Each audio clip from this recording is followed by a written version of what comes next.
O desenvolvimento profissional e desenvolvimento pessoal é a grande riqueza que nós podemos ter na nossa vida. E como qualquer riqueza, tem de haver investimento primeiro. Tu tens investido no teu desenvolvimento profissional ou no teu desenvolvimento pessoal? O que é que tens feito? Tens executado formações?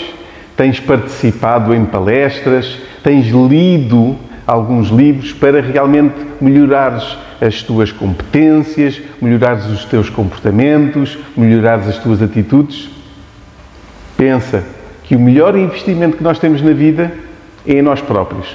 É no nosso conhecimento que nos vai fazer com que nós sejamos pessoas mais evoluídas e mais preparadas para o dia-a-dia.